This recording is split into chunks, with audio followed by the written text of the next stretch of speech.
자, 이번 개념 역시 너무나 중요한 근과 계수의 관계. 뭐 다 중요해, 그치? 다 중요하다고 얘기하는데 정말 우리는 요점 정리 강의만 하는 거예요. 여러분들 아시겠죠? 그러니까 정말 다 중요한 겁니다. 자, 2차 방정식 ax의 제곱 플러스 bx 플러스 c의 두 근을 각각 알파하고 베타라고 하자. 그랬을 때 두 근의 합은 당연히 알파 더하기 베타는 뭐다? a분의 마이너스 b다. 즉 우리가 어떻게 배운다? 2차 계수분의 마이너스 1차 계수다. 요거를 기억하자. 이렇게 모양으로 배우자. 자, 그럼 두 분의 그때 곱은 어떻게 되냐면, 자, 알파 곱하기 베타는 a분의 c다. 얘는 부호가 안 다르지? 자, 구조는 2차 계수분의 상수항이다. 이렇게 우리가 외웁니다. 이렇게 외우시는 게 좋아요. 자, 두 분의 차는요, 공식을 알려드리긴 하는데 굳이 공식은 쓸 필요는 없어요. 이거는 참고. 알면은 뭐 그냥 좋고, 그치, 몰라도 크게 상관은 없습니다. 그래서 얘는 절대값 a분의 루트 판별식을 하게 되면 두 분의 차를 바로 구할 수 있습니다. 그런데 우리가 보통은 두 분의 차는 곱셈 공식을 이용해서 문제를 풀죠. 예를 들어서 알파 마이너스 베타의 제곱은 알파 플러스 베타의 제곱 마이너스 4 알파 베타 이렇게 하고, 그다음에 이제 곱과 합을 다 알고 있으니까 일단 루트를 씌워서 두 분의 차를 이제 우리가 구하는 게 조금 더 좋은 표현이고요. 만약에 서술형 평가에서 두 분의 차를 물어본다면 반드시 이렇게 풀어야 됩니다. 아시겠죠? 공식을 이용해서 딱 한 줄로 나오는 건 서술형 평가의 출제 의도에 위배되죠. 그죠? 네.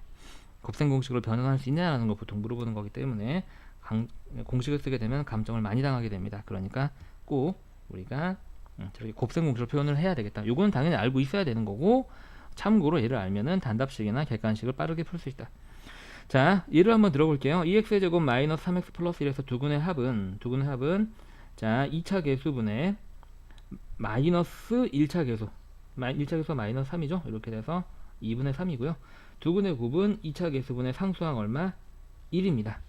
그럼 두근의 차는요 어떻게 되냐면, 그냥 공식을 한번 이용을 한번 해볼까요? 자, 절대값 2차 계수분의, 자, 루트 판별식이 오죠. 판별식은 b의 제곱이 9 마이너스 4 ac가 되기 때문에 절대값 2는 2고요. 그 다음에 얘는 1이 돼서 2분의 1이 나옵니다.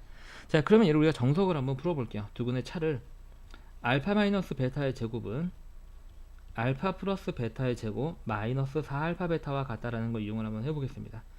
근데 알파 플러스 베타는 지금 두근의 합이 2분의 3이니까 제곱하게 되면 4분의 9가 되고요. 마이너스 4 곱하기 두근의 곱은 지금 현재 2분의 1이죠. 네, 이렇게 됩니다. 그럼 얘는요, 자, 4분의 9 빼기 2죠. 약분하면 2인데 통분을 해야 되니까 4분의 8이 돼서요 4분의 1이 됩니다. 그럼 루트를 씌우게 되면 알파 마이너스 베타는 플러스 마이너스 루트 4분의 1이고, 얘는 플러스 마이너스 2분의 1인데, 차라고 하는 것은요 항상 큰 거에서 작은 걸 빼는 거고 항상 양수인 게 보장이 되어야 됩니다. 그래서 답을 쓸 때는 여기서 마이너스를 버리고 2분의 1만 쓰는 거죠. 왜냐면 차는 항상 양수기 때문에 그래요. 0보다 크거나 같기 때문에. 자, 무슨 말인지 하셨나요? 자, 그러면 기초 문제를 연습을 해볼게요. 다음을 구하시오. 뭐 너무 쉬운 거네요. 그죠?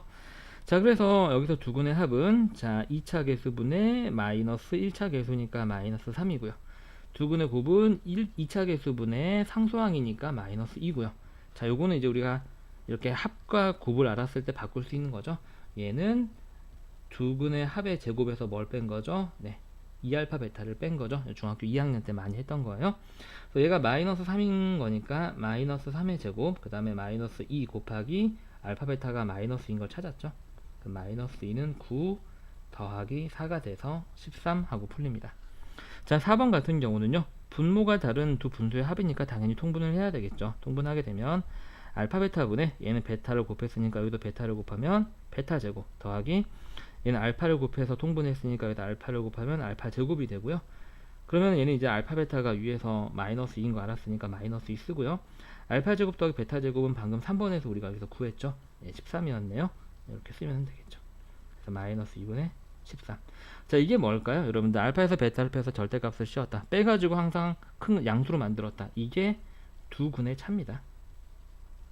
두근의 차를요, 식으로 표현하면 이제 빼서 절대값 씌운 거다라는 얘기예요. 두근의 차. 그래서 뭐 저기서 여러분들이 앞에서 공부했던 공식을 바로 이용을 해도 되고요. 우리는 기왕에 여러 가지를 다 구해놨으니까 정석으로 한 번 더 해보겠습니다. 그래서 알파 마이너스 베타의 제곱은 알파 플러스 베타의 제곱 마이너스 4알파 베타다. 이렇게 해도 되고요.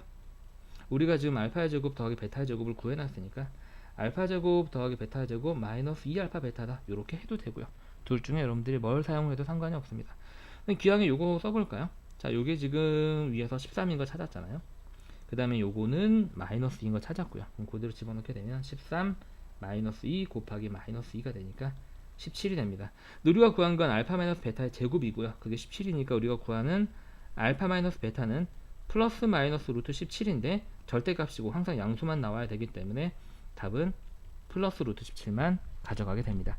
이해하셨나요? 네. 자, 똑같은 유형을 다시 한번 연습을 한번 해보겠습니다. 조금 축소해서요. 말을 이렇게 잘 안 듣지? 안 이랬는데. 네, 여러분 미안합니다. 잠시 버벅거렸어요. 자, 그 다음에 다시 한번 해볼게요. 주어진 2차 방정식은 3x의 제곱 마이너스 6x 플러스 2는 0이에요. 자, 이게 2차 계수, 마이너스 6이 1차 계수, 이게 상수항입니다. 자, 두 근의 합은 2차 계수분의 마이너스 1차 계수죠. 그래서 2가 되고요. 자, 두 근의 곱은 2차 계수분의 상수항이고요. 네, 너무 바로바로 나오죠. 자, 두 근의 이제 알파 제곱 더하기 베타 제곱은요, 우리가 당연히 합과 곱을 알고 있는 거니까 두 근의 합의 제곱 마이너스 2배의 알파 베타를 하면 되겠죠. 자, 두 근의 합은 좀 전에 우리가 얼마였죠? 네, 2였나요? 네, 2니까 여기에 우리가 공구했죠. 자, 2의 제곱 마이너스 2 곱하기 알파 베타가 3분의 2죠. 네, 이렇게 하시면 되겠고요. 그냥 4 마이너스 3분의 4가 돼서 자, 3분의 8이 되겠습니다. 자, 그러면 4번은요, 통분하게 되면 알파 베타분의 알파의 제곱 더하기 베타의 제곱이잖아요. 근데 알파 베타가 우리가 2번에서 지금 얼마라는 걸 알았어요? 네, 3분의 2라는 걸 알았고요.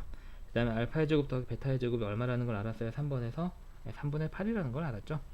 자, 우리가 분수분의 분수꼴을 번분수라고 하는 건데요. 이걸 바로 계산하는 방법은 이렇게 가운데 걸 곱한 게 분모가 되고요. 이렇게 바깥에 위아래로 맨 마지막 걸 곱한 게 분자가 됩니다. 근데 여러분들이 이걸 외우기 싫으면 그냥 이렇게 하셔도 되죠.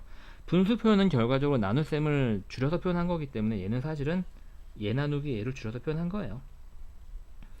3분의 8 나누기 3분의 1을요. 그런데 얘는 이제 우리가 분수의 나눗셈은 곱하기 역수로 바꾸는 거니까 요렇게 약분해서 4하고 풀어도 되고요.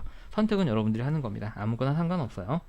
자, 5번 보겠습니다. 5번은 우리가 방금 전에 공부했던 거죠. 다시 한번 말씀드리지만 얘가 의미하는 건 뭐다? 쓰세요. 난 알아 라고 생각하지 마시고요.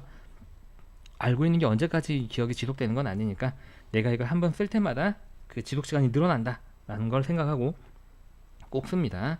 자, 두 근의 차는요, 우리가 앞에서 구한 것처럼 이번에는 알파 마이너스 베타의 제곱이라는 모양으로 구해 볼게요. 얘는 공부했듯이 알파 플러스 베타의 전체 제곱에서 얼마 뺀 거?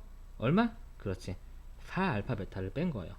자, 알파 플러스 베타는 우리가 1번에서 지금 2인 거 알았잖아요. 그래서 2의 제곱이 되고요. 마이너스 4 곱하기 알파 베타는 지금 3분의 2죠. 네, 3분의 2가 됩니다. 그럼 얘는 4 빼기 3분의 8이 되고요.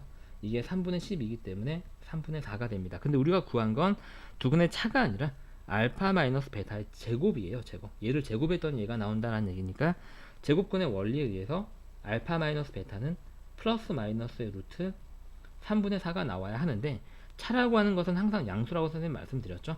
그래서 우리가 여기서 마이너스인 부분은 버리고 이 문제 두 근의 차는 3분의 루트 3분의 루트 4는 2니까 이렇게 하고 유리화까지 예쁘게 하게 되면 이렇게 답을 구해낼 수 있다는 얘기가 됩니다. 자, 고생 많이 하셨습니다. 근과 계수의 관계는 여러분들이 이제 중학교 3학년 2차 방정식이랑 고등학교 2차 방정식이랑 차이점이 뭐냐면 중학교 3학년은 대부분 다 그냥 방정식을 풀어내는 거, 해를 구하는 거에 포커스가 맞춰져 있다면 고등학교 2차 방정식은 근과 계수의 관계와 판별식을 굉장히 많이 사용을 합니다. 근과 계수의 관계는 특히 너무너무 중요하기 때문에 꼭 확실하게 구할 수 있어야 되겠습니다. 고생하셨습니다.